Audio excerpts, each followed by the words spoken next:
A lot of this isn't going to make sense to you, and I'm sorry about that. I'm just gonna start at the beginning, with the house.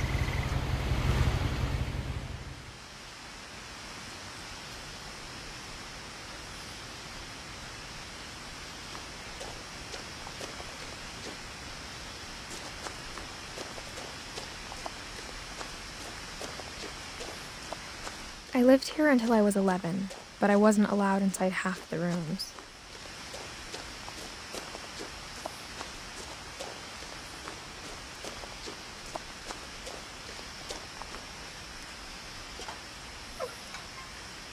Inside the mailbox were bills from 7 years ago, marked urgent, open immediately.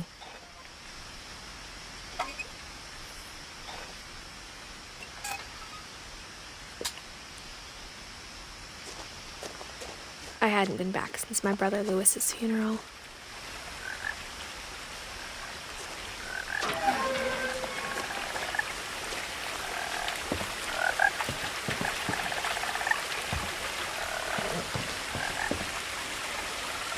In her will, my mother left me a key, but didn't tell me what it unlocked. Maybe she thought I'd know, or she thought that the mystery would be enough to bring me back.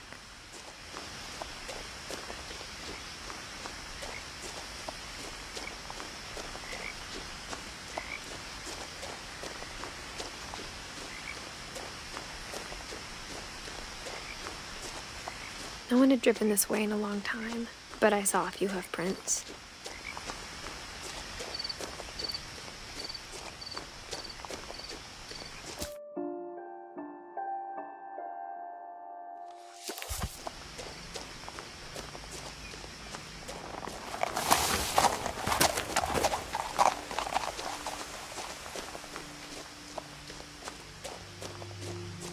The truth is, even after I inherited the house, I never thought I'd come back to it.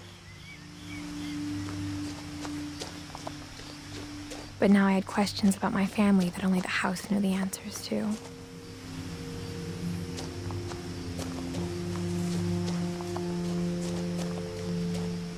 The house was exactly like I remembered it, the way I'd been dreaming about it.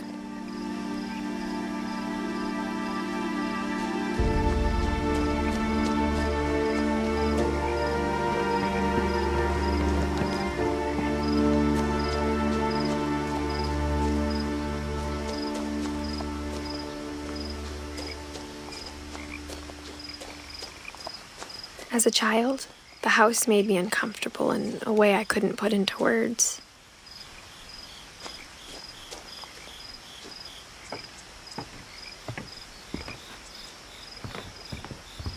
Now, as a 17-year-old, I knew exactly what those words were. I was afraid of the house.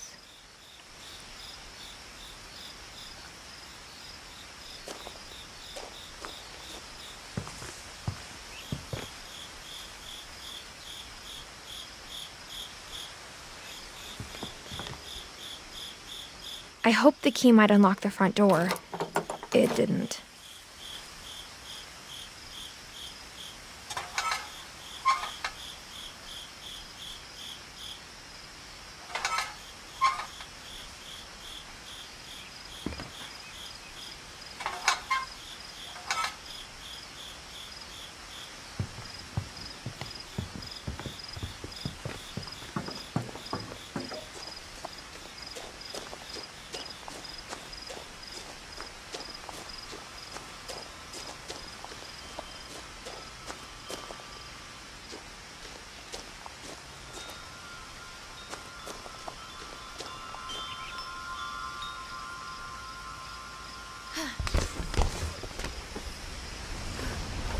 Crawling through the doggy door used to be a lot easier when I was 11.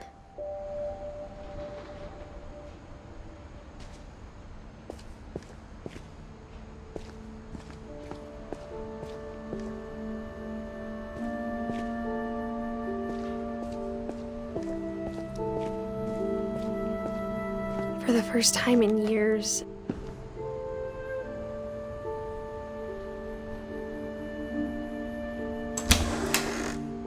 I felt like I was home.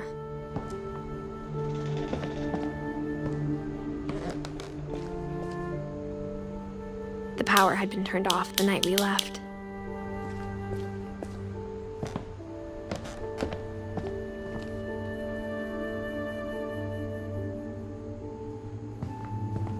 But instead of a family, there were just memories of one.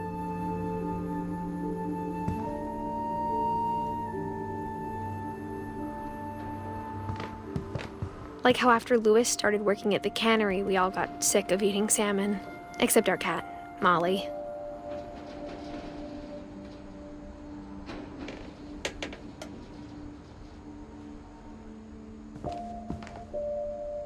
Or how only one restaurant would deliver to our house, so we had Chinese a lot.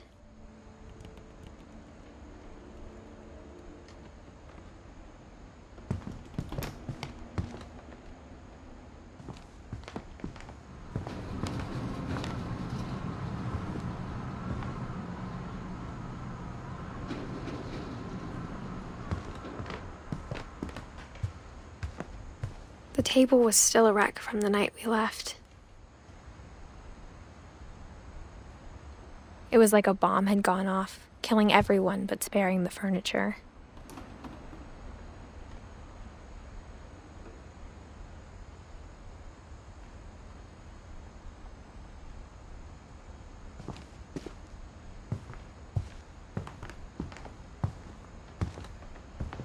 My mom was the only one of us who could imagine Great-Grandma Edie living in a nursing home.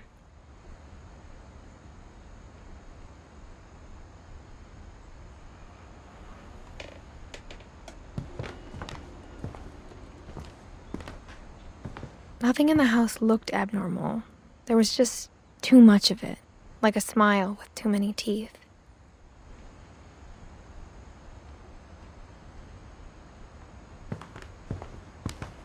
Even the fireplace had a story. Edie told me the bricks came from the original house, after it sank.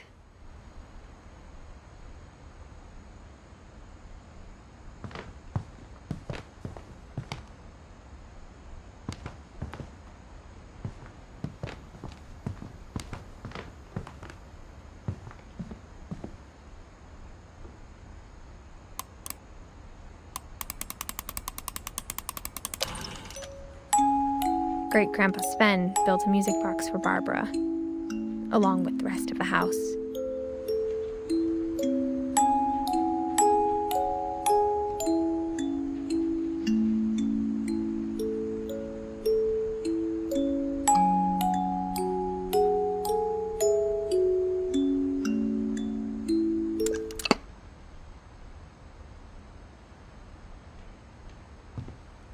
Mom always told me to stay out of the basement, so I wasn't too surprised when the key didn't fit.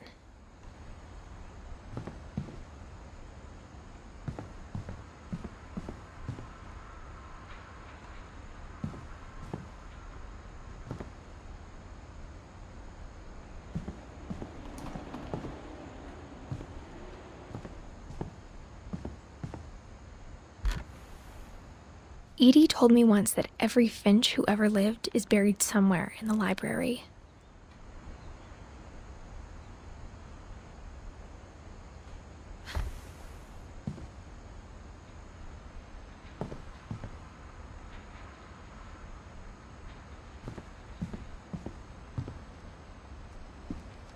After Milton disappeared, Mom sealed up all the bedrooms.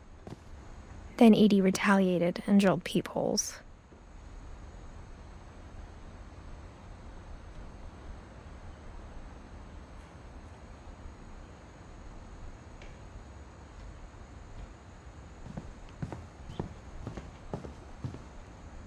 Whenever people ask me about my family, the first thing they always want to know about is Barbara.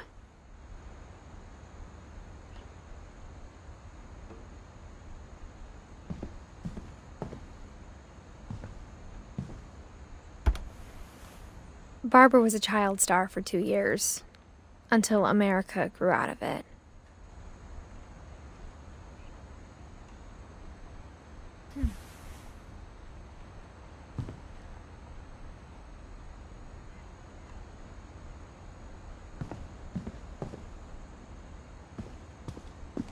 Mom must have locked the third-floor stairs on the night we left.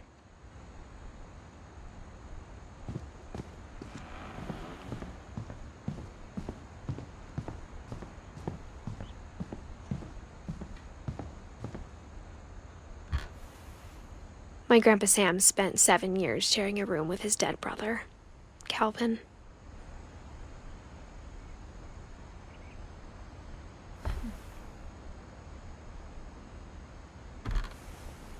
As a kid, I just assumed every house had peepholes and sealed rooms you weren't allowed inside of.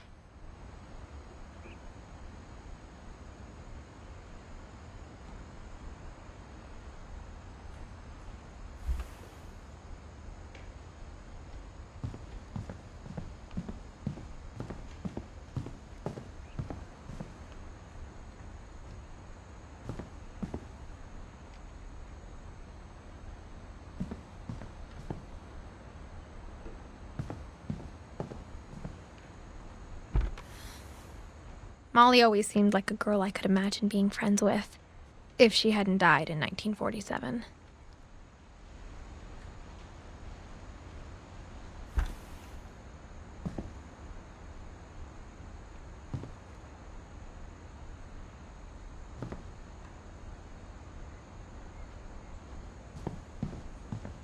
I spent a lot of time playing in Great Uncle Walter's room.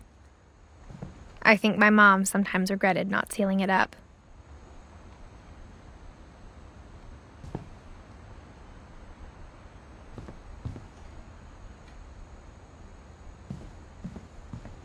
Lewis told me there were secret passages, but I never believed him.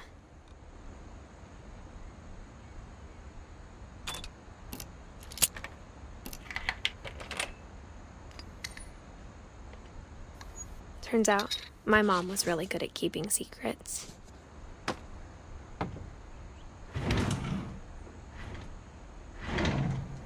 Now it was time to find out what my mom had been afraid of.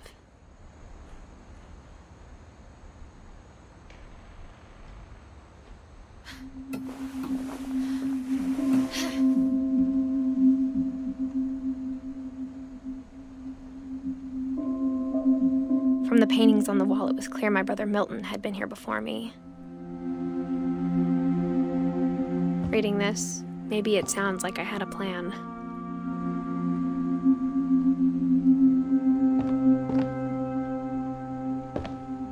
But I had no idea what was behind that door.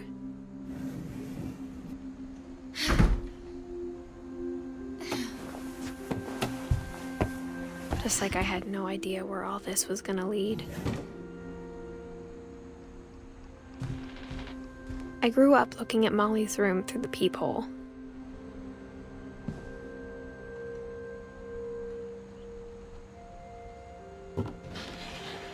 Molly's gerbil had a tiny bedroom with its own even tinier gerbil cage.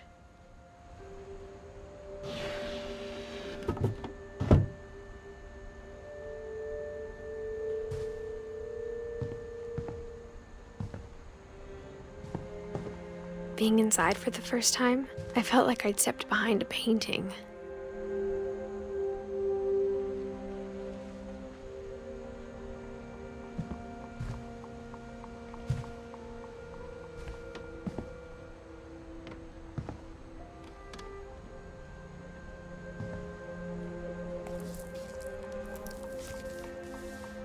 December 13th, 1947. Dear Diary, I'll be gone soon, but I wanted to tell somebody about what's gonna happen. It started when Mom sent me to bed without dinner. I woke up and I was starving, so I looked around for something to eat. The gerbil food was dry, but I didn't mind it.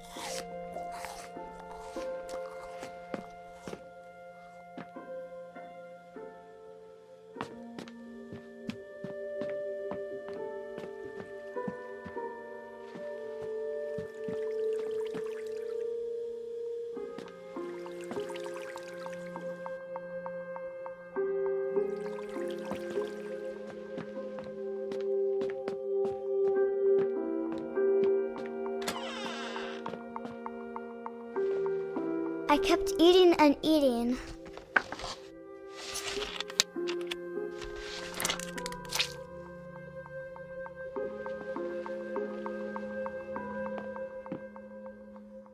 I ate a lot of things that night.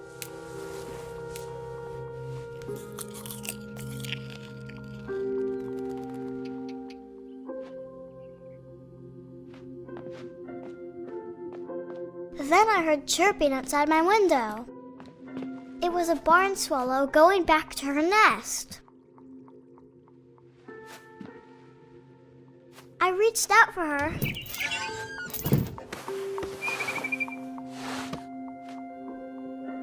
And suddenly, I was a cat.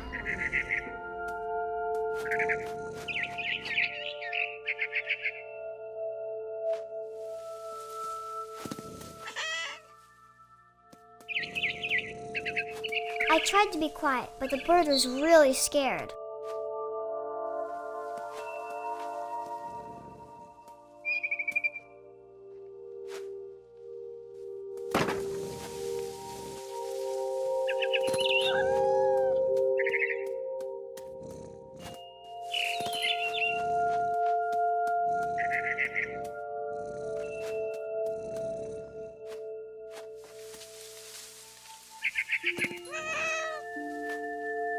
Mom and Dad didn't even look at me.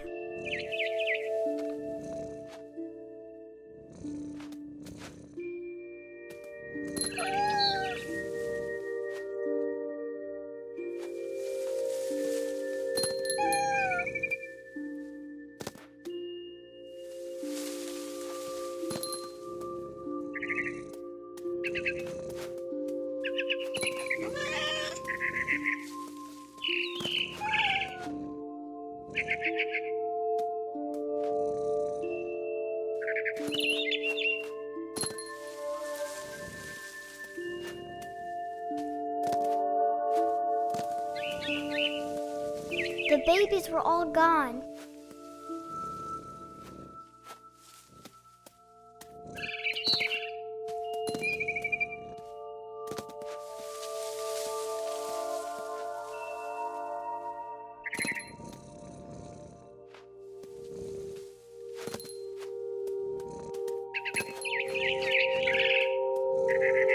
I jumped and I almost got her.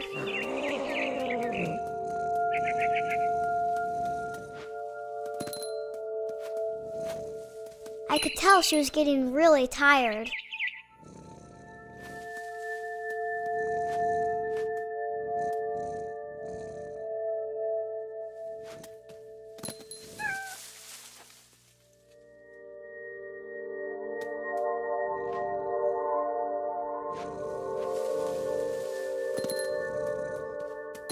Now I was up in the big tree. I promised Dad I wouldn't climb it anymore. All I cared about was eating that mama bird.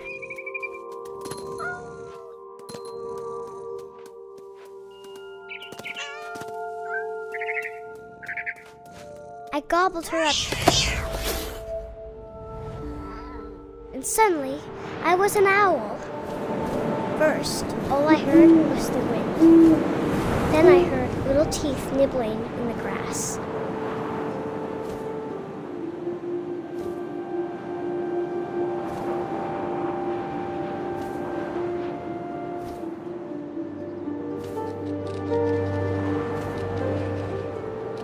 Rabbits.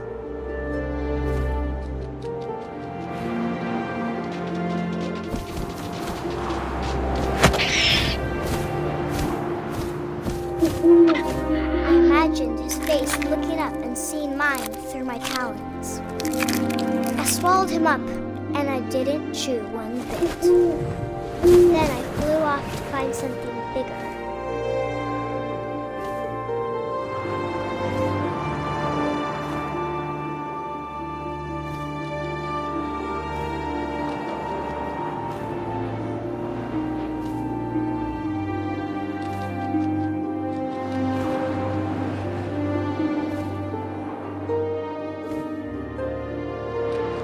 A mama rabbit.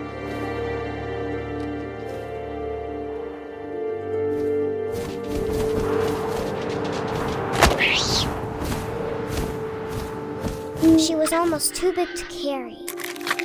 I I started choking, but I couldn't stop eating. And suddenly, I was a shark.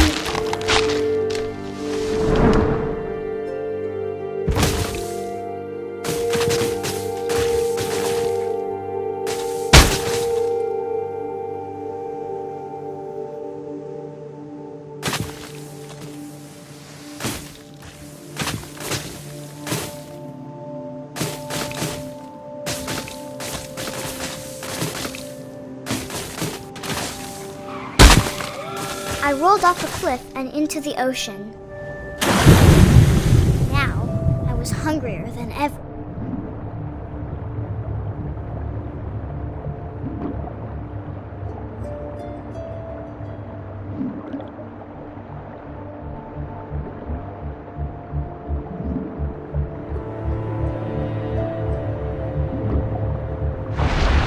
I wanted fat, juicy seals.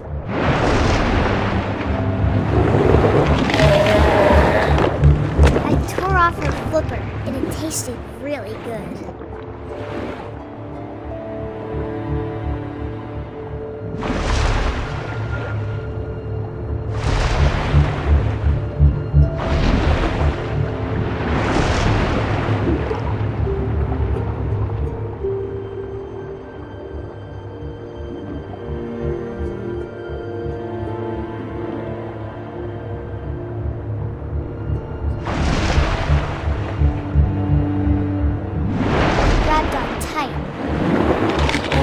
So hungry, I jumped out of the water.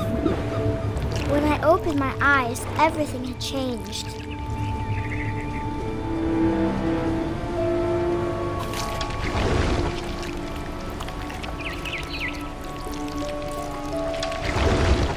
Now I was a monster, and I smelled people everywhere.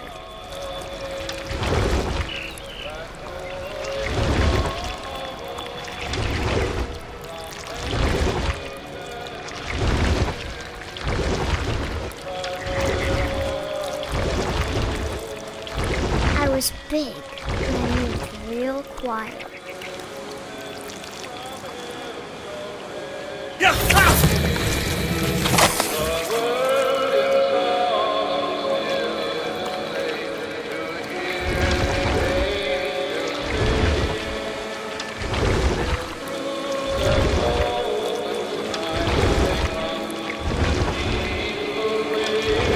I wanted to stop, but also I didn't.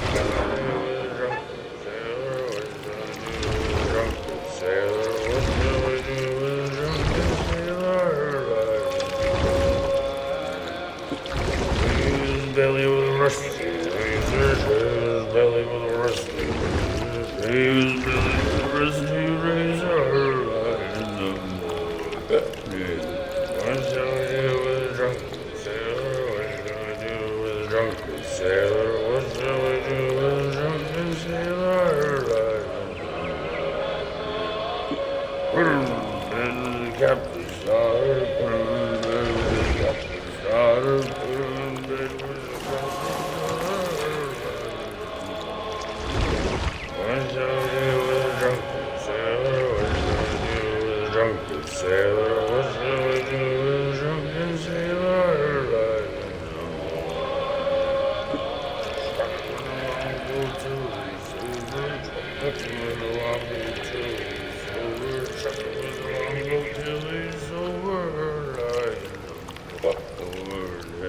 what shall we do with a drunken sailor? What shall we do with a drunken sailor? What shall we do with a drunken sailor? Right in the morning. Put him in the scuppers with a hose pipe on him. Put him in the scuppers with a hose pipe on him. Put him in the scuppers with a hose pipe on him. Right in the morning. What shall we do with a drunken sailor? What shall we do with a drunken sailor? What shall we do with a drunken sailor? Right in the morning. She rises, he-ho, she rises, he-ho, she rises in the morning.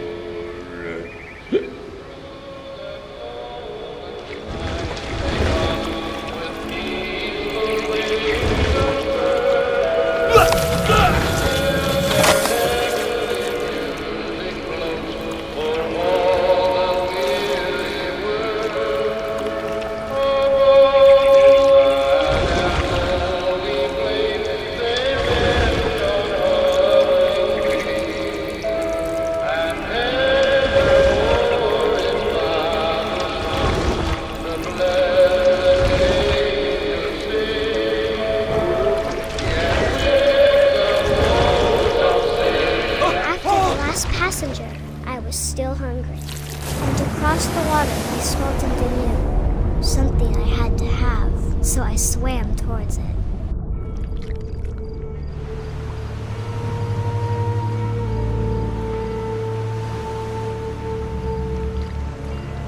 I slithered onto the sand, and the good smell went into an old pipe.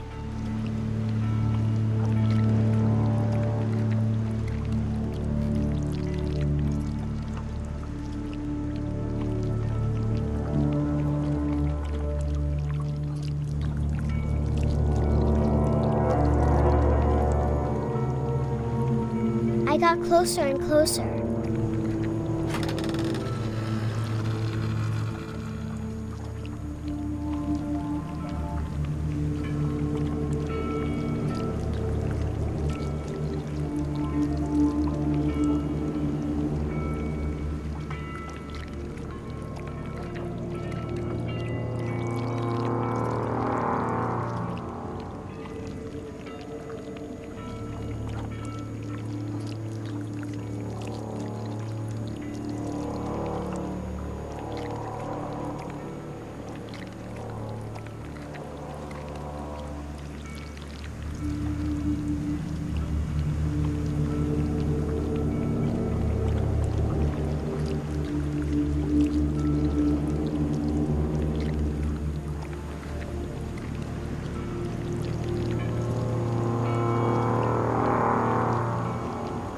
All of my stomach started growling.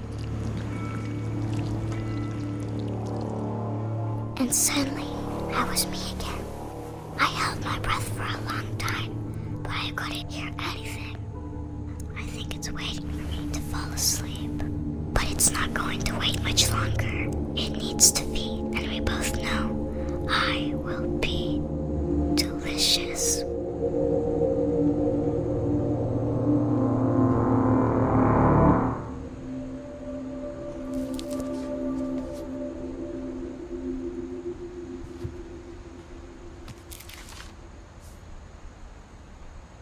I'm not sure if I believed all of that, but I'm sure Edie would have.